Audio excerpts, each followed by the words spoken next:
कैसे हैं आप सभी? मैं आशा करती हूँ आप सभी लोग स्वस्थ और प्रसन्न होंगे। आज हम हमारा पाठ वर्ण विचार को पढ़ेंगे और समझेंगे। तो आइए शुरू करते हैं इस पाठ को। यह है पाठ 2 वर्ण विचार। हम सभी अपने मन के भावों को, अपने मन के विचारों को भाषा के द्वारा दूसरे के सामने व्यक्त करते हैं।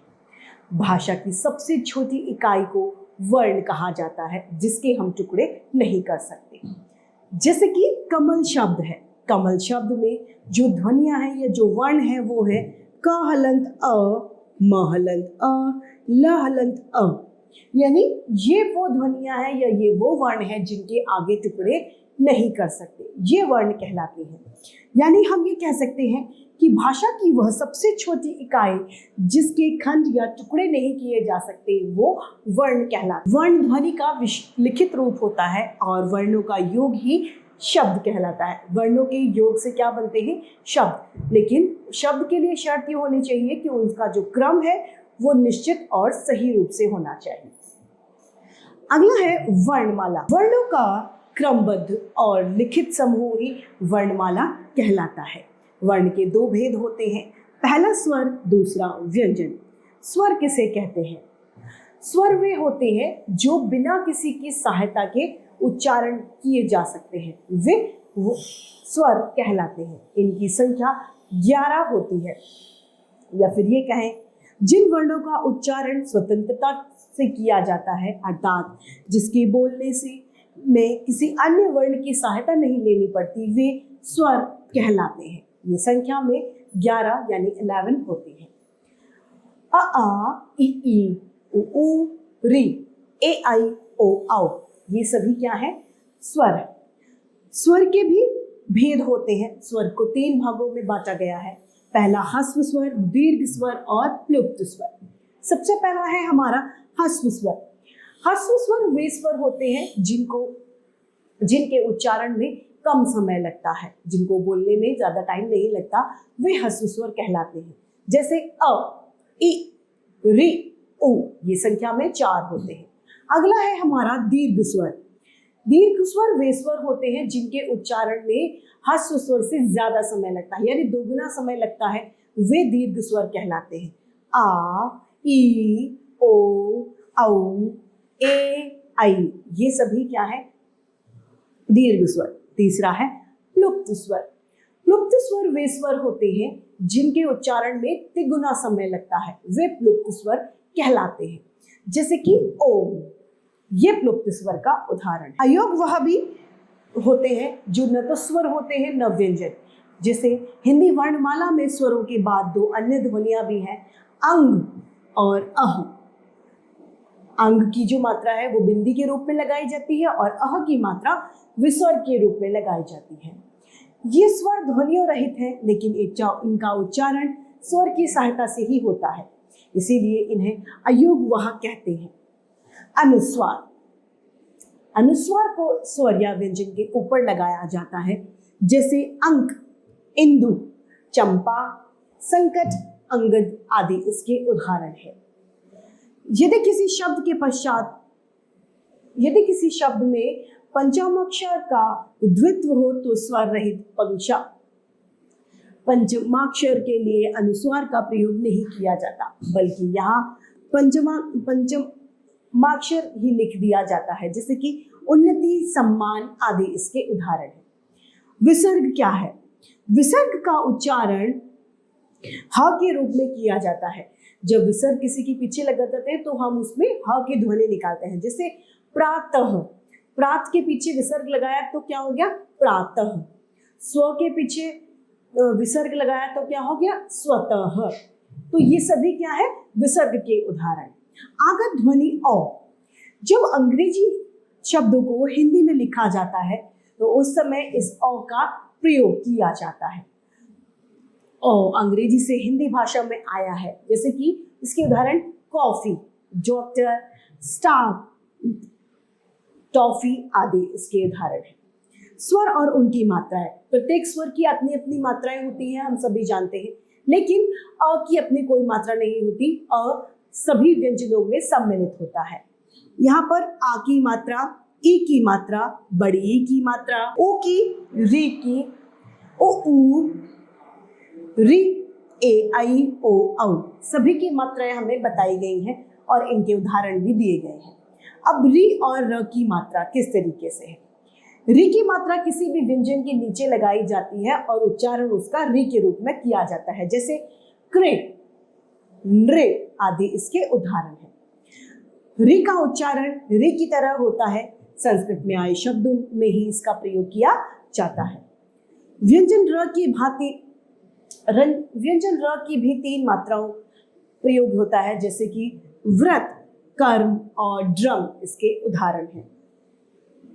ऐसे व्यंजन जिसमें पाई होती है उन्हें स्वर रहित दिखाने के लिए रागा प्रयोजन के पैरों में किया जाता है, जैसे कि भ्रम।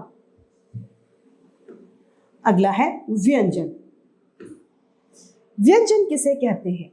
व्यंजन वे होते हैं जिन्हें बिना किसी स्वर की सहायता के हम नहीं बोल सकते, वे व्यंजन कहलाते हैं। या ये कह सकते हैं कि ऐसे वर्ण जिनका उच्चारण स्वरों की सहायता से ही किया जाता है, वे व्यंजन कहलाते हैं। ये संख्या में 33 यानी 33 होते हैं। व्यंजन के भी भेद होते हैं। व्यंजन में 3 भेद होते हैं: स्पर्श व्यंजन, अंतस्थ व्यंजन तथा ऊष्म व्यंजन। सबसे पहले है हमारा स्पर्श व्यंजन।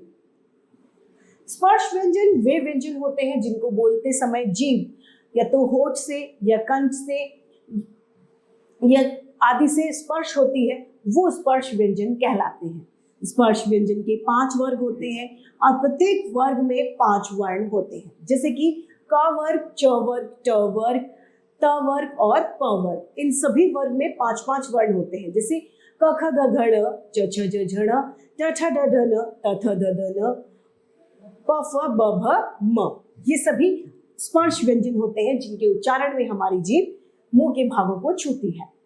प्रत्येक वर्ग का नाम उसके पहले वर्ण के आधार पर माना जाता है, जैसे क वर्ग, च वर्ग, ट वर्ग आदि। वर्ग का अंतिम वर्ण अर्थात 5वां वर्ण पंचम या पंचमाक्षर वर्ण होता है, जैसे कि ड, ड और ज, फ। अंतस्थ व्यंजन क्या है? ऐसे व्यंजन जिनका उच्चारण करते हुए जीभ पूर्ण रूप से मुख के किसी भी भाग को स्पर्श नहीं करती, वे अंतस्थ व्यंजन कहलाते हैं। ये य, र, ल, व होते हैं। ऊष्म व्यंजन। ऊष्म व्यंजन वो व्यंजन होते हैं जिनके उच्चारण के समय घर्षण से गर्म हवा, गर्म वायु पैदा होती है, वो ऊष्म व्यंजन कहलाते हैं। ऐसे व्यंजन जो उच्चारण के दौरान हवा के रगड़ खाने की वजह से मुख से ऊष्मा निकलती है, ऊष्म व्यंजन कहलाते हैं। ये 4 होते हैं: श, श, स, ह। ये 4 है। इसके अलावा आते हैं संयुक्त व्यंजन। संयुक्त व्यंजन वे व्यंजन होते हैं जो 2 व्यंजनों के जोड़ से बने होते हैं, वे संयुक्त व्यंजन कहलाते हैं। इनकी संख्या 4 होती है: क्षत्र, ज्ञ और श शामिल। श क्षत्रिय बना है क हलंत और श से मिलकर, त्र त्रिशूल बना है त हलंत और र से मिलकर, ज्ञ ज्ञानी बना है ज हलंत और य से मिलकर, तथा श्रमिक बना है श हलंत और र से मिलकर। अगला है द्वित्व व्यंजन। द्वित्व व्यंजन जब किसी शब्द में एक ही प्रकार के 2 वर्ण एक साथ आ जाते हैं तो वे द्वित्व व्यंजन कहलाते हैं। अन्य शब्दों में कहा जा सकता है कि जब एक स्वर रहित व्यंजन का समान स्वर रहित व्यंजन से योग होता है तो वे द्वित्व व्यंजन कहलाते हैं, जैसे कि क, च, चा, कच्चा, पक्का आदि इसके उदाहरण हैं। संयुक्ताक्षर। जहां एक स्वर रहित व्यंजन का अगला स्वर व्यंजन का योग हो, वे संयुक्ताक्षर कहलाते हैं। यानी एक स्वर हो, एक स्वर रहित व्यंजन होता है और दूसरा इसमें कौन सा होता है? स्वर के साथ, जैसे न्य, त्य, म्य आदि। संयुक्त व्यंजन और संयुक्ताक्षर में क्या अंतर है? संयुक्त व्यंजन के अंतर्गत 2 व्यंजन के मेल से नया व्यंजन बनता है, लेकिन संयुक्ताक्षर में 2 व्यंजनों के मेल से कोई भी नया व्यंजन नहीं बनता है। अब उच्चारण के आधार पर वर्णों का वर्गीकरण। पहला, कंठ वर्ण। इन वर्णों का उच्चारण कंठ से होता है। कंठ से उच्चारित वर्ण जैसे अ, आ, इ, आ, ये स्वर है क ख ग घ ड़ ह। व्यंजन और विसर्ग। तालव्य, इन वर्णों का उच्चारण जिह्वा के माध्यम से होता है, जैसे ई च छ ज झ य श और य। मूर्ध्य वर्ण, इन वर्णों का उच्चारण कठोर तालु के अगले भाव से होता है, जैसे री, ये स्वर है, और ट ठ ड ढ ढ र श आदि। अब है अगला दंत्य वर्ण। इन वर्णों के उच्चारण में जिह्वा का अग्रभाग दांतों से स्पर्श करता है, जैसे त थ द ध न ल स ज आदि। ओष्ठ वर्ण, इन वर्णों के उच्चारण में दोनों होठ स्पर्श होते हैं और ये वर्ण है। उ ऊ प फ ब भ म, ये व्यंजन। नासिक वर्ण, इन वर्णों का उच्चारण मुंह और नाक दोनों से होता है, जैसे कि अन डन एण आदि। कंठ तालव्य वर्ण, इन वर्णों का उच्चारण कंठ और तालु दोनों के सहयोग से होता है, ये वर्ण है ए। 8 है कंठोष्य वर्ण, इन वर्णों का उच्चारण में कंठ और होठ दोनों का सहयोग होता है। दंत्य वर्ण, दंतोष्ठ्य वर्ण, इन वर्णों के उच्चारण में ऊपरी दांत और होठ दोनों का सहयोग होता है, ये वर्ण होते हैं फ और व। स्वर तंत्रिकाओं में स्थिति और कंपन के आधार पर वर्गों का वर्गीकरण। पहला है घोष। घोष का अर्थ होता है गूंज। जिन वर्णों का उच्चारण करते समय गूंज होती है उन्हें घोष वर्ण कहते हैं, जैसे कि स्वर और व्यंजन। स्वर में आ औ ई उ री ए ऐ ओ आओ। व्यंजन में ग घ ड़ ञ ण न म ड ढ न भ य र ल व ज झ य ड और ढ।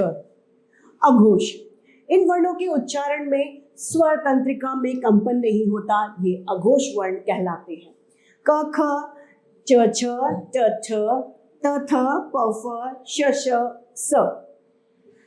अगला है श्वास वायु के आधार पर वर्गों का बंटवारा या वर्गीकरण। अल्पप्राण, इन वर्णों के उच्चारण में कम सांस और कम वायु मुख से बाहर निकलती है, इसे अल्पप्राण व्यंजन कहते हैं। व्यंजन इसके कौन कौन से हैं? क ख क ग ड च ज य र ल व आदि। महाप्राण, इन वर्णों में उच्चारण में अधिक समय लगता है और वायु अधिक मात्रा में मुख से बाहर निकलती है। ख घ झ ठ ड़ थ ध फ श स ह इसके उदाहरण हैं। अब है अगला वर्ण विच्छेद। वर्ण विच्छेद मतलब शब्दों को अलग अलग करके लिखना ही वर्ण विच्छेद कहलाता है। वर्ण विच्छेद के माध्यम से भाषा वर्तनी का उच्चारण संबंधी जो गलतियां होती हैं उनसे हम बच सकते हैं। अस्वर का के उदाहरण, क हलंत कमल कैसे बनेगा? क हलंत अ, म हलंत अ, ल हलंत अ। कमल। आ स्वर के उदाहरण, न हलंत आ, ल हलंत आ, बन गया शब्द हमारा नाना। अगला है ई स्वर का उदाहरण, किताब कैसे लिखेंगे? क हलंत ई, त हलंत आ, ब हलंत अ, शब्द क्या बना हमारा? किताब, किताब। न हलंत ई, र हलंत अ, नीर। उ स्वर के उदाहरण, चतुर।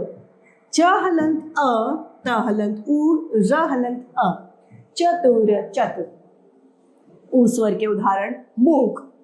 म हलंत उ, क हलंत अ, शब्द बन गया हमारा मूक, मूक। रि स्वर के उदाहरण, ग हलंत रे और ह हलंत अ, गृह। ए स्वर के उदाहरण, म हलंत प्लस ए, ल हलंत अ, तो बन गया मेल, मेल। अगला आई स्वर के उदाहरण, बैठक शब्द है, किस तरीके से बनेगा? ब हलंत आई, ठ हलंत अ, क हलंत अ, शब्द बन गया बैठक, बैठक। ओ स्वर के उदाहरण, र हलंत ओ, न हलंत आ, शब्द बन गया रोना, रोना। औ स्वर के उदाहरण है, शब्द बनेगा कौशल, किस तरीके से? क हलंत औ, श हलंत अ, ल हलंत अ बन गया कौशल। अब संयुक्त व्यंजन के उदाहरण श, त्र, ज्ञ और श्रमिक। क्षत्रिय का क्षमा, त्रिशूल का चित्र और यज्ञ का ज्ञानी का यज्ञ। तो इस तरीके से हमारा ये पाठ समाप्त होता है। मैं उम्मीद करती हूँ सभी को ये पाठ भली भांति रूप से समझ में आया होगा। आज के लिए इतना ही, फिर मिलते हैं। धन्यवाद।